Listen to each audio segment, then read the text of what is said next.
It's opening day for this restaurant in Dunblane after weeks of enforced closure. While it's a step forward, the pressure on the owners here is still high. With the area in Tier 3, opening hours are limited and they can't serve alcohol. 35% of our income through alcohol. So people can come in for a meal, they can sit down at a table, but they can't have a drink. We've had to restrict our menu because we're not open at night time, and that might have an impact on our business as well, because we can't have the choice, because we can't just have stock sitting in the fridges thinking that we're going to sell it, and we're not going to sell it because we can't open for dinners. There's no meeting of different households indoors in this tier, and one woman in the town today told me that's hard, but she understands why it's essential. I've got good friends that I FaceTime and speak to on the phone, and your life does matter, so you know, it must be devastating for the people that have lost people to this virus. So you need to think about them, you know, and what they're going through. Pitlochry is a picture postcard town. The local economy thrives on visitors coming from all directions.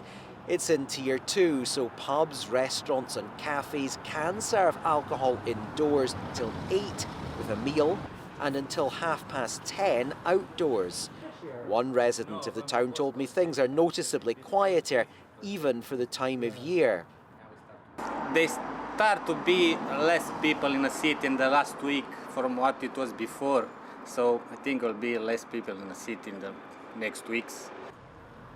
With visits in each other's homes still banned, cafes and tea rooms are proving vital. And it's really important to have places like this for people to come to, because there's no shortage of media coverage on the effect on mental health. So it's really important that people have places to come and meet their friends and their family in a safe environment.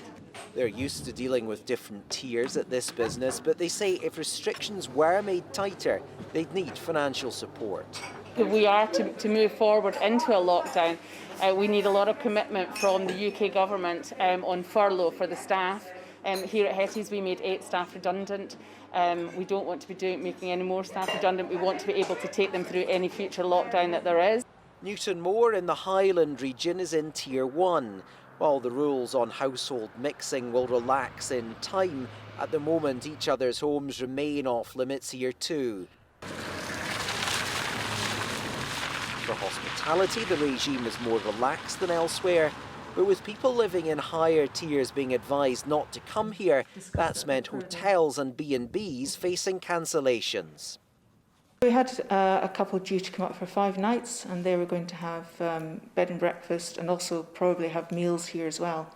And they were from the Durham area, and they cancelled on Sunday morning.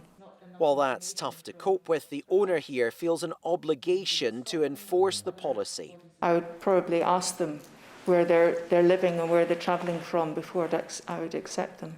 Because I suppose we've got responsibility from the local people, and also we've got our family here as well.